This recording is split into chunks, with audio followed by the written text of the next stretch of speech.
పిత పుత్ర పవిత్ర ఆత్మనామమున ఆమెన్. ప్రభు మీతో ఉందురుగాక, మీ ఆత్మతో ఉందురుగాక. పునీత మత్తయి గారు రాసిన సువిశేషంలోని భాగము. ప్రభువ మీకు మహిమ కలుగునుగాక. మత్తయి సువిశేషము 26వ అధ్యాయము 14వ వచనము నుండి. 12 ఒకడగు యూదా ఇస్కరియోతు ప్రధానార్చుల యొద్దకు ఏగి వారితో, నేను ఆయనను మీకు అప్పగించిన ఎడల మీరు నాకు ఏమిత్తురు అని అడిగెను. వారు అతనికి 30 వెండి నాణెములను ఇచ్చిరి. అప్పటి నుండి వాడు ఆయనను అప్పగింప తగిన సమయమునకై వేచి ఉండెను. క్రీస్తు ప్రభుని సువిశేషము. క్రీస్తువ మీకు స్తుతి కలుగునుగాక.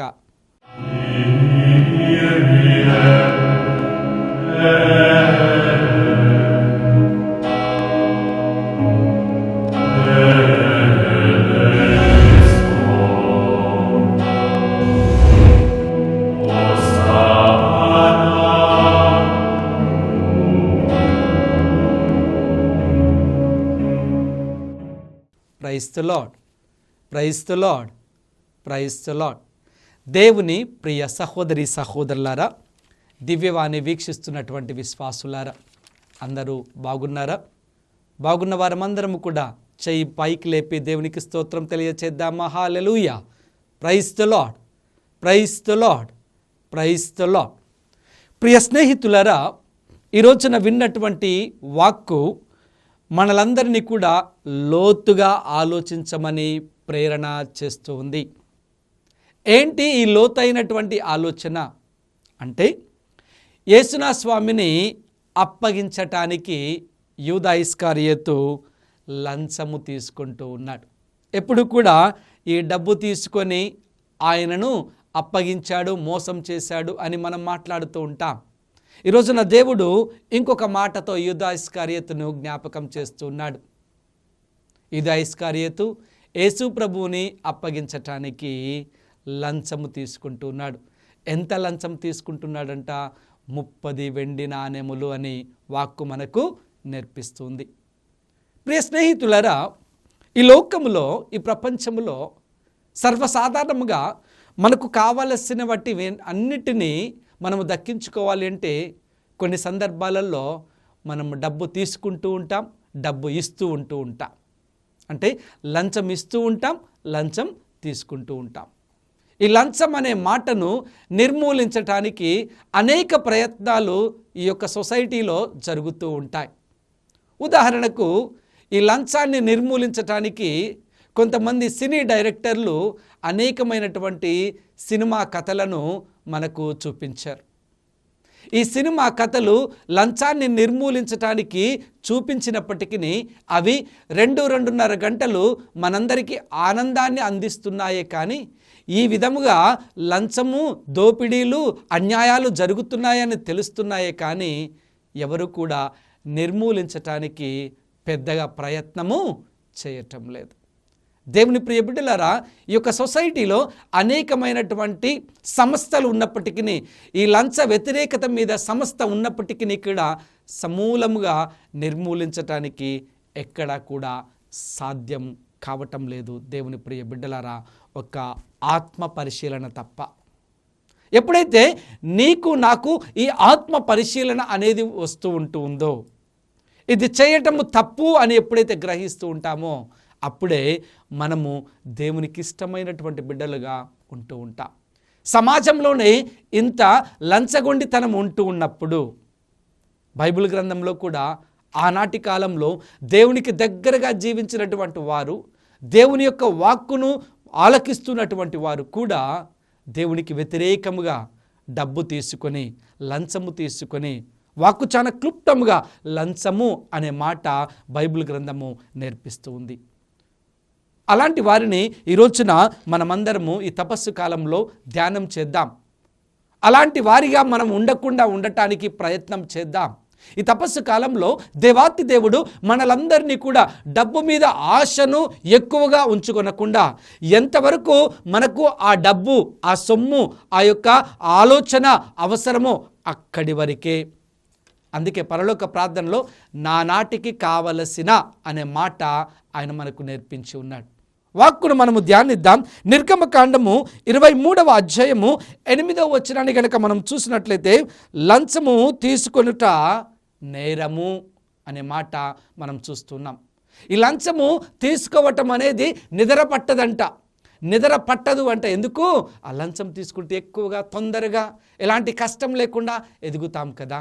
అందుకే నిర్గమకాండము 23వ అధ్యాయము 8వ వచనము ఏమని మనకు సెలవిస్తుంది అంటే, లంచము తీసుకొనకము, లంచము మంచి చూపు గల వారి మీద సైతము వారందరినీ గ్రుడ్డి వారినిగా మారుస్తూ ఉంటుంది.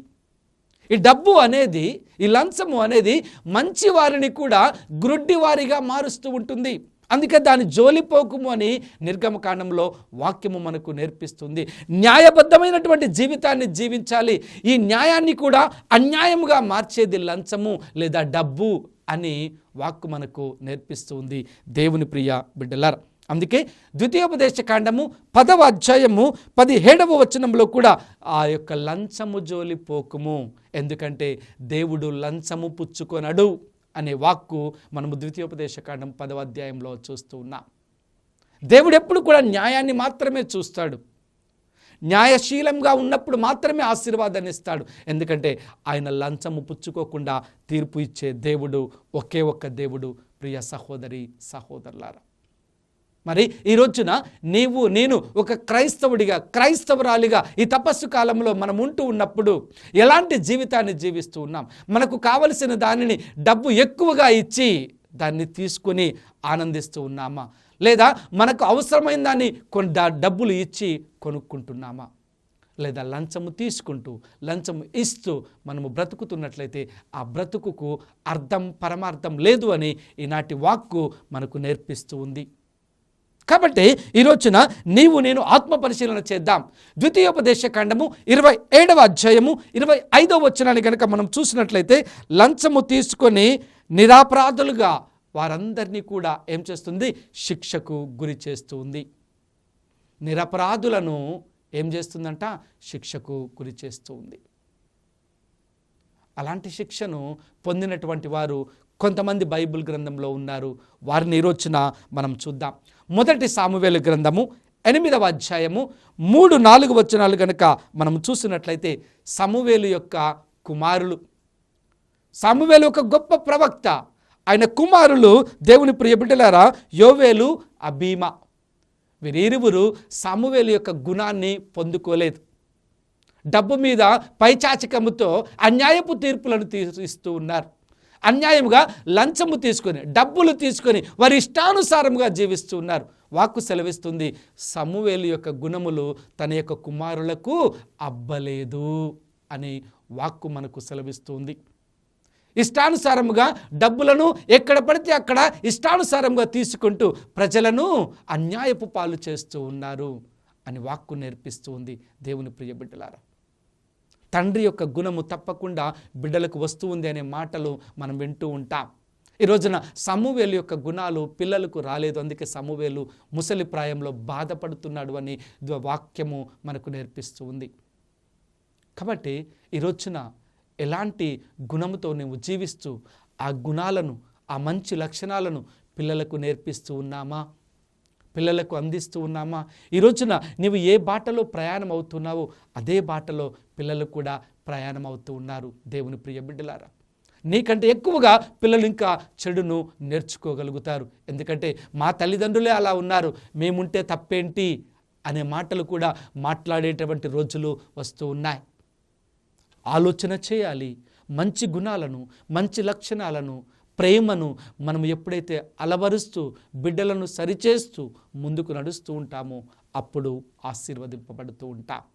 కాబట్టి సామువేలు పిల్లల మాదిరిగా మన పిల్లలు ఎదగకూడదు, జీవించకూడదు, బ్రతకకూడదు అని ఈరోజున వాక్కు మనకు నేర్పిస్తూ ఉంది.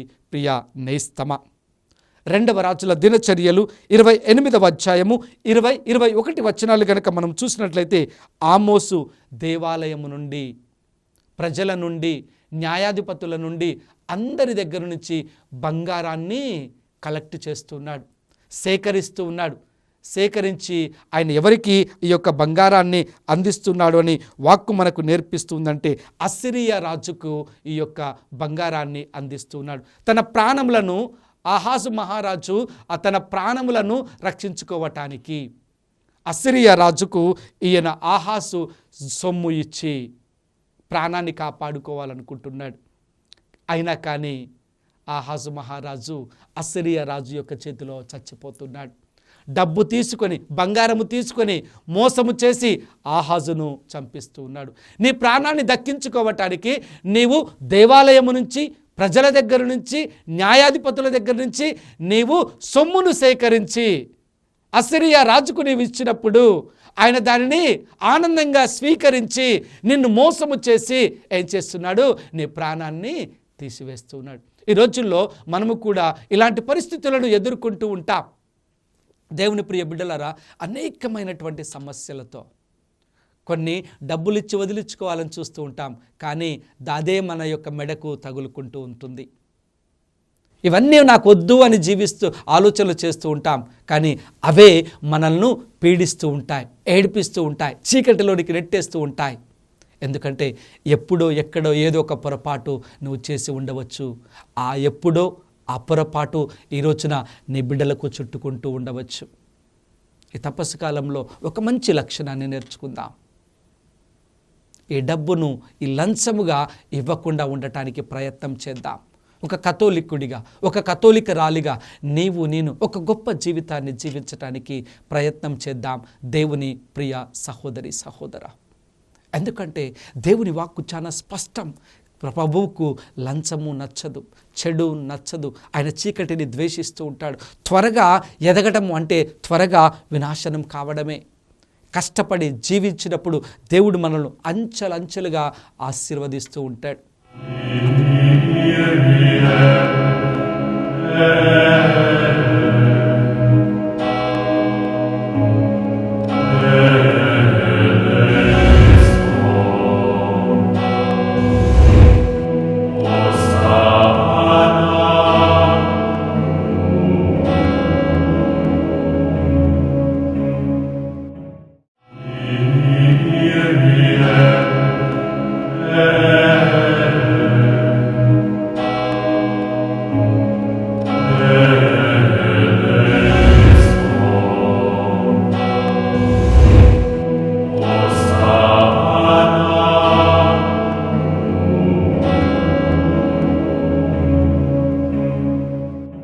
అందుకే దేవుడి మీద ఆధారపడదాం.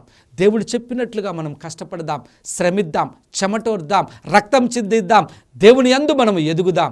అందుకే కీర్తనకారుడు 3వ అధ్యాయం 3వ వచనం సెలవిస్తూ ఉంది, నన్ను విశ్వసించిన బిడ్డలను నేను తల ఎత్తుకుని తిరిగే బిడ్డగా నేను చేస్తాను అంటున్నాడు. ప్రభువులో విశ్వాసం ఉంచి మనం ముందుకు నడుస్తున్నప్పుడు మన కష్టానికి తగిన ప్రతిఫలాన్ని దేవుడు తప్పకుండా అనుగ్రహిస్తాడు.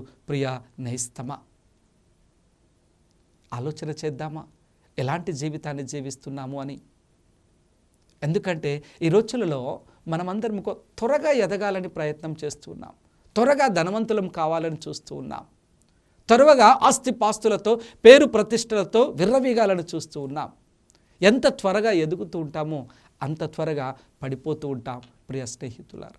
అందుకే వాక్కు చాలా స్పష్టంగా న్యాయాధిపతుల గ్రంథము 16వ అధ్యాయము 5వ వచనం కూడా సెలవిస్తూ ఉంది. సంసోను యొక్క జీవితాన్ని, ఆయన యొక్క రహస్యాన్ని తెలుసుకోవటానికి ఫిలిష్తీయులు నానా ప్రయత్నాలు చేస్తూ ఉంటారు. చివరికి డెలీలా అను స్త్రీ ద్వారా ఆయన పరమరహస్యం, ఒక్కొక్కరు మేము 11,000 నాణెములను నీకు ఇచ్చేదము అని ఫిలిష్తీయుల పెద్దలు డెలీలా దగ్గరకు వస్తారు. ఆమె లంచము పుచ్చుకొని సంసోను యొక్క పరమరహస్యాన్ని ఫిలిష్తీయులకు తెలియచేస్తుంది. దేవుని యొక్క బలాన్ని, దేవుని యొక్క శక్తిని ఆమె కైకొని, ఆమె తెలుసుకొని ఫిలిష్తీయులకు అందిస్తూ ఉంది. దేవుని ప్రియ బిడ్డలారా, ఈరోజున నేను ఎలాంటి జీవితాన్ని జీవిస్తున్నాం? ఒక క్రమబద్ధమైనటువంటి జీవితాన్ని మనము జీవిస్తూ ఉన్నప్పుడు దేవుడు అక్రమబద్ధమైనటువంటి జీవితాన్ని జ్ఞాపకం చేసుకొని నీ కుటుంబాన్ని ఆశీర్వదిస్తాడు. ఈ రోజున మనం విన్నటువంటి సువిశేషంలో కూడా యేసు ప్రభువుని యూదా ఇస్కారియోతు లంచము పుచ్చుకొని అప్పగించటానికి ప్రయత్నం చేస్తున్నాడు. ఎందుకో తెలుసా? యేసు ప్రభు పరిచర్యలు చేస్తున్నప్పుడు, యేసు ప్రభు అద్భుతాలు చేస్తున్నప్పుడు, యేసు ప్రభు గొప్ప గొప్ప కార్యాలు చేస్తున్నప్పుడు ఈ యొక్క యూదా ఇస్కారియోతు యొక్క పని ఏంటో తెలుసా? శిష్యులందరిలో ఆయన కోశాధికారిగా ఉంటూ ఉన్నాడు, ఆర్థిక మంత్రిగా ఉంటూ ఉన్నాడు. ఇక నాకు పేరు ప్రతిష్టలు వస్తూ ఉంటాయని ఆలోచనలు చేస్తూ ఉన్నాడు. అందుకే ఆయన ఎంత గొప్పగా డబ్బులను గురించి మాట్లాడుతున్నప్పుడు యేసు ప్రభు ఆ మాటలన్నిటిని కొట్టివేస్తూ వస్తూ ఉన్నాడు. అది మన పని కాదు అని చెప్పకనే చెబుతూ ఉన్నప్పుడు యూదా ఇస్కరియోతు మనసు నొచ్చుకుంటున్నాడు. ఇక చివరికి ఈయన నా మాట వినడు అని చెప్పివేసి, ఈయనతో నాకు ఎలాంటి ప్రయోజనం లేదు అని చెప్పివేసి ప్రధానార్చకులను కలుస్తూ ఉన్నాడు. దేవుని ప్రియ బిడ్డలారా, ఈ లోక ఆశల కోసం, ఈ లోక ప్రతిష్ట కోసం, ఈ లోక అధికారం కోసం లోకరక్షకుని యూదా ఇస్కారియోతు ప్రధాన అర్చకులకు 30 వెండి నాణెములను ఇచ్చి అమ్మివేస్తూ ఉన్నాడు. దేవుని ప్రియ బిడ్డలారా, ఈరోజున నీవు నేను కూడా యేసు ప్రభుని అమ్మివేస్తూ ఉన్నామా? మన యొక్క బలహీనతల వలన, మన యొక్క పాపం వలన, మన యొక్క చీకటి ఆలోచన వలన మరి ఒక్కసారి యూదా ఇస్కరియోతు వల్ల నీవు నేను మారి ఆయనను అన్యాయంగా సిలువకు అందిస్తూ ఉన్నామా? ఆలోచన చేద్దామా? ఎలాంటి పరిస్థితుల్లో నీవు నేను ఉన్నా, ఆ దేవుడు నీ కోసము ఆయన రక్షణ ఇవ్వటానికి నేను సిలువను ఎక్కుతాను, కానీ అన్యాయం నుంచి నువ్వు బయటికి రావా అని రోజున మనల్ని మొరపెడుతూ ఉన్నాడు. నీవు నేనే ఆయన్ని సిలువకు వేస్తూ ఉన్నాం.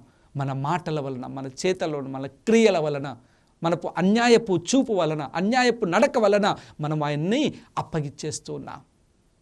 సైతానుకు నీవు నేను అమ్ముడుపోతున్నాం, క్రీస్తును సిలువకు అంటగొడుతూ ఉన్నాం. క్రీస్తుకు నీవు నేను విజయాన్ని అందించలేకపోతున్నాం. దేవుని ప్రియ బిడ్డలారా, ఈ 40 రోజులు మనము మన శోధనల నుంచి, మన బలహీనతల నుంచి ఎప్పుడైతే విజయాన్ని సాధిస్తూ ఉంటామో అప్పుడు దేవుడు మన కోసము ఆ యొక్క శ్రమను అనుభవించిన దానికి ప్రతిఫలము ఇచ్చిన వాళ్ళము నీవు నేను అవుతాం. ప్రియ బిడ్డలారా, ఇంకా వాక్యాన్ని చూసినట్లయితే మత్తయి సువిశేషము 28వ అధ్యాయం 12-13 వచనాలు కూడా మనం గమనించినట్లయితే యేసు ప్రభు మరణించిన తర్వాత, సమాధి చేయబడిన తర్వాత, ఆయన ఉత్థానుడైన తర్వాత అక్కడ ఆ సమాధికి కొంతమంది సైనికులను కాపలా పెడతారు, ప్రధాన అర్చకులు, పెద్దలు. ఆ ప్రభు ఉత్థానం అవుతూ ఉంటారు. కానీ ఈ యొక్క సైనికులు ప్రధాన అర్చకుల దగ్గరకు వస్తూ ఉన్నారు. ప్రధాన అర్చకులు ఏం చేస్తున్నారు? వారికి కొంత డబ్బు ఇచ్చి, అంటే లంచము ఇచ్చి, మీరేమని చెప్పాలి? సైనికులతో తెలియపరుస్తున్నటువంటి మాటలు, మేము నిద్రించుచు రాత్రివేళ అతని శిష్యులు వచ్చి ఆయన దేహమును తీసుకుని పోయిరి అని కూట సాక్ష్యము పలకండి అని లంచం ఇస్తూ ఉన్నారు. ఈ రోజున ఎంతమంది మీ కూట సాక్ష్యం పలుకుతూ ఉన్నాం డబ్బు తీసుకొని? ఆలోచన చేయాలి. డబ్బు ఇస్తే అన్నిటినీ మనము ఏం చేస్తూ ఉన్నాం? సమాప్తం చేస్తూ ఉన్నాం. అన్యాయాన్ని మనము పెచ్చు చేస్తూ ఉన్నాం, న్యాయాన్ని సమానపరుస్తూ ఉన్నాం. ఎప్పుడు కూడా న్యాయం నెగ్గాలి, కానీ అన్యాయం కాదు దేవుని ప్రియ బిడ్డలారా.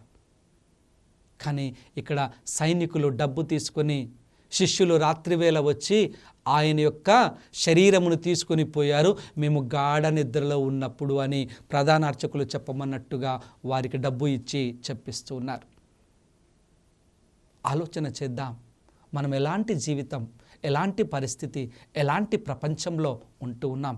ఇలాంటి ప్రపంచంలో మనం ఉంటూ మనలందరినీ కూడా ఆయన వైపునకు తిరిగి మనల్ని నడవమంటూ ఉన్నాడు. ఈ ముండ్ల బాటలో నడవమంటున్నాడు. ఈ యొక్క కత్తి మీద సానులాగన మనలందరినీ సవారీ చేయమంటూ ఉన్నాడు. అప్పుడే ఆ రక్షణ వెలుగును, ఆ ప్రభు యొక్క పునరుత్థాన వెలుగును నీవు నేను పొందుకోగలుగుతాం, జీవ కిరీటాన్ని సంపాదించుకోగలుగుతామని దేవుడు మనల్ని పిలుస్తూ ఉన్నాడు. ప్రియా నేస్తమా, అందుకే వాక్కును మనం చూసినట్లయితే అపోస్తుల కార్యములు 24వ అధ్యాయము 26, 27 వచనాలు కనుక మనం చూసినట్లయితే ఇక్కడ వాక్కు సెలవిస్తుంది, ఫెలిక్సు అనేటువంటి రాజు డబ్బు కోసం ఆశపడుతూ, పౌలు గారు డబ్బులు ఇచ్చి ఆయనను మెప్పు పొందిస్తాడేమోనని ఆశపడుతూ, నీవు నాకు అప్పుడప్పుడు కనిపించు అని పౌలు గారికి ఫెలిక్స్ తెలియపరుస్తున్నాడు. ఎందుకంటే ఆ ఫెలిక్స్ డబ్బు మీద ఆశ కలిగి ఉన్నాడు. పౌలును ఏ విధంగానైనా చెరసాలలో నుంచి విడిపించడానికి పౌలు నాకు డబ్బును అందిస్తాడు అనే ఆలోచనలతో ఉన్నాడు. కానీ పౌలు గారు మాత్రము దేవుడి మీద ఆధారపడ్డాడు, న్యాయం మీద ఆధారపడ్డాడు, ధైర్యంగా సభలో మాట్లాడుతున్నాడు. ఎవరిని న్యాయాధిపతులను ఆయన తరపున ఉంచుకోలేదు. ఎందుకంటే నా దేవుడు నాకు తోడుగా ఉన్నాడు, నేను ఆత్మ బలముతో మాట్లాడుతాను, నాకు ఎవరి యొక్క న్యాయాధిపతులు నాకు అవసరం లేదు, నేను నా తరపున మాట్లాడగలుగుతాను అని ఆ యొక్క సభలో మాట్లాడుతూ ఉన్నాడు. ఫెలిక్స్ మాత్రము ఆయన వైపునకు ఉన్నట్టుగానే ఉన్నాడు, కానీ మనసులో మాత్రము పౌలు డబ్బులు ఇస్తాడేమోనని ఆశతో ఉన్నాడు. ప్రియా స్నేహితులారా, ఈ రోజున నీవు నేను మనందరము కూడా ఎలా ఉండాలి అంటే ఆయనతో మనము ఉన్నప్పుడు ధైర్యంగా నిలబడగలుగుతాం, ధైర్యంగా మాట్లాడగలుగుతూ ఉంటాం. యేసు ప్రభుతో మనం ఉన్నప్పుడు తెలియనటువంటి ధైర్యం, యేసు ప్రభుతో ఉన్నప్పుడు మనమందరము కూడా ఆయన యొక్క వెలుగును పొందుకునే బిడ్డలుగా మారుతూ ఉంటాం. అందుకే మీరు వాక్కును కనుక గమనించినట్లయితే యేసు ప్రభు ఎక్కడ కూడా ఆయన తగ్గించుకొని మాట్లాడలేదు. ఎందుకంటే ఆయన అధికారపూర్వకంగా మాట్లాడుతూ వచ్చాడు. ఎక్కడ తగ్గాడంటే నీ కోసం నా కోసము మన పాపాలన్నిటినీ పరిహరించడానికి సిలువను ఎక్కటంలో మాత్రమే ఆయన తగ్గాడు. కానీ పరిచర్యలో దేవాతి దేవుని యొక్క రాజ్యాన్ని స్థాపించటంలో ఆయన గొప్పగా మాట్లాడుతూ వచ్చి ఉన్నాడు. దేవుని ప్రియ బిడ్డలారా, ఈ రోజున మనల్ని కూడా మనందరినీ కూడా అలాగే గొప్పగా మాట్లాడటానికి, ఆయన రాజ్యాన్ని స్థాపించటానికి, న్యాయాన్ని గెలిపించటానికి, ధర్మాన్ని నిలబెట్టడానికి నిన్ను నన్ను కూడా ఆయన ఏం చేస్తున్నాడంట, ముందుకు నడవమని, ఆయన బాటలో ప్రయాణము చేయమని అడుగుతూ ఉన్నాడు. తప్పుకు దూరముగా ఉండమంటూ ఉన్నాడు. ఈ తపస్సు కాలంలో మనమందరము కూడా నేర్చుకోవాల్సినటువంటి ఒక ప్రధానమైనటువంటి అంశము ఏమిటి అంటే డబ్బుకు మనము దాసులము కాకూడదు అంటూ ఉన్నాడు. ఆయనతో మనం ఉన్నప్పుడు ఆయనే మనకు ఐశ్వర్యాన్ని అనుగ్రహిస్తాను అని ఫిలిప్పీలకు రాసిన లేఖ 4వ అధ్యాయము 19వ వచనంలో సెలవిస్తూ ఉన్నాడు. ఆయన మార్గంలో మనం నడుస్తూ ఉన్నప్పుడు ఆయన ఐశ్వర్యంలో నుంచి మనకు ఐశ్వర్యాన్ని అందిస్తూ ఉంటాడు. మనము నీతిగా జీవిస్తూ ఉన్నప్పుడు, ప్రార్థన పూర్వకంగా జీవిస్తున్నప్పుడు, అన్యాయం చేయకుండా జీవిస్తున్నప్పుడు దేవుడే మన తరపున మన కోసము బిడ్డలను పంపించి మన అక్కర్లన్నిటినీ తీరుస్తాడు. దేవుని ప్రియ బిడ్డలారా, అది యేసు ప్రభువు అంటే. అంతేకాని ఈ లోకంలో తొందరగా జీవించడానికి అన్యాయపు మార్గాన్ని ఎంచుకోకూడదు. డబ్బులు ఇవ్వటం, డబ్బులు తీసుకోవటం అనేది బైబిల్ గ్రంథం తెలియపరుస్తుంది. తప్పు, నేరము, శిక్షార్హులు అని బైబిల్ గ్రంథం మనకు నేర్పుతుంది. కాబట్టి ఈ తపస్సు కాలంలో చివరి దినాల్లో ఉంటున్నటువంటి మనం ఆలోచన చేద్దాం. దేవాతి దేవుడు ఈ లంచము అనేటటువంటి అంశాన్ని మనకు అందించి ఎలాంటి జీవితాన్ని జీవిస్తున్నామో ఆత్మ పరిశీలన చేసుకుని బైబిల్ గ్రంథంలో లంచము తీసుకున్నటువంటి వారి పరిస్థితులను మనం చూసాం. ఈ రోజున మనల్ని మనము ఆత్మ పరిశీలన చేసుకుందాం, ఆలోచన చేద్దాం, మారుదాం, దేవుని యొక్క కృపను పొందుకుందాం, దేవుని బిడ్డగా జీవిద్దాం, దేవుని యొక్క సన్నిధిలో ఆనందముగా ఉండటానికి ప్రయత్నం చేద్దాం. అందరం ఒక్క నిమిషం కళ్ళు మూసుకొని ప్రార్థన చేద్దామా?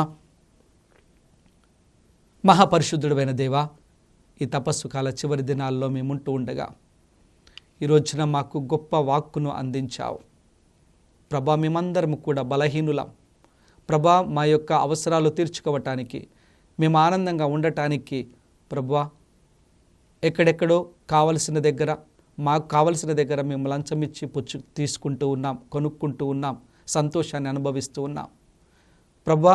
మా ఆర్థిక పరిస్థితులను బట్టి లంచము పుచ్చుకొని వారికి కావలసినటువంటి మేము చేస్తూ ఉన్నాం. ఇది అన్యాయం అని ఈ రోజున నువ్వు నేర్పిస్తూ ఉన్నావు. నీకు లంచము నచ్చదు అని నువ్వు నేర్పిస్తూ ఉన్నావు. నీ మీద ఆధారపడినప్పుడు నీవే నా తండ్రి బిడ్డలను పంపించి నీ స్థితిగతులను మారుస్తానని నేర్పిస్తూ ఉన్నావు. ఈ తపస్సు కాల దినాలలో మేమందరం కూడా మా హృదయాలను మార్చుకొని మలచుకొని ప్రభా, మా పాప జీవితానికి, మా బలహీనత జీవితానికి నైనా స్వస్తి చెప్పి నీలో నైనా మేము ఎదగటానికి, నైనా నీ కృపా వస్త్రాన్ని కప్పుకోవటానికి ప్రభా, నీ పునరుత్థాన వెలుగును మేము పొందుకోవటానికి నీవిచ్చినటువంటి గొప్ప అవకాశాన్ని బట్టి నైనా నీకు వందనాలు సమర్పించుకుంటున్నా. ఎల్లప్పుడూ కూడా మేమందరం ఆత్మ పరిశీలన చేసుకుంటూ నీతిగా, న్యాయంగా, ధర్మబద్ధముగా జీవించు భాగ్యమును మాకు అనుగ్రహించమని మా నాథుడైన క్రీస్తు ద్వారా వేడుకొనిచున్నాము. Amen, amen, amen. ప్రభువు మీతో ఉందురుగాక. మీ ఆత్మతో ఉందురుగాక. సర్వశక్తిగల సర్వేశ్వరుడు పిత, పుత్ర, పవిత్రాత్మ మిమ్మందరినీ ఆశీర్వదించి కాచి కాపాడుదురుగాక. ఆమెన్.